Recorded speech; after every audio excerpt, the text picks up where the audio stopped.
Around 90 hours after the first of Monday's deadly earthquakes, a newborn baby and his mother were rescued from the rubble in Turkey. The 10-day-old child, identified as Yagiz, was rescued from a demolished building in the southern Hatay province. A miraculous sight was captured on camera as the child was carefully taken outside for the night. 4 days after the disaster, there are fewer survivors to be found, and the chances are dwindling in the bitter cold. Search and rescue operations are still being conducted in Turkey and the neighboring country of Syria, which was also affected by the earthquakes. A thermal blanket was seen covering newborn Yagiz as he was carried to an ambulance for medical attention. A stretcher carrying his mother was brought out. No additional information regarding either person's health was immediately available. Mayor of Istanbul Ekrem İmamoğlu tweeted about the rescue,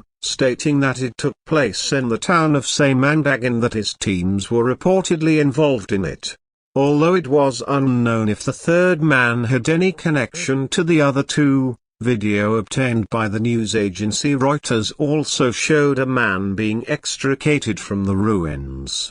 After the initial 7.8 magnitude earthquake on Monday morning and the numerous aftershocks that followed, more than 21,000 people have perished, the majority of them in Turkey.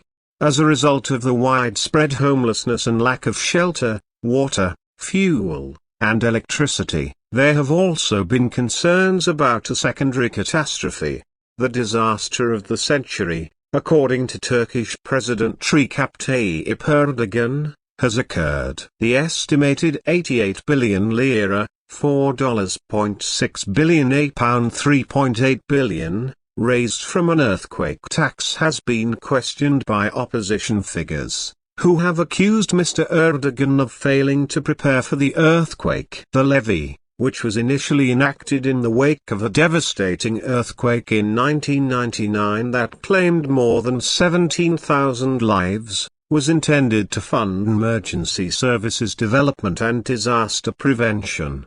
On Wednesday, Kemal Kılıçdaroğlu, the head of Turkey's largest opposition party, claimed that Mr. Erdogan's administration has not prepared for an earthquake in 20 years. Stories of amazing escapes or valiant rescues have been making their way out over the past few days, despite the devastation. A baby girl born under a collapsed building in northwest Syria has received thousands of adoption offers. Baby Ai, whose name means miracle in Arabic, was still attached to her mother when she was saved. Her mother and other family members had already passed away,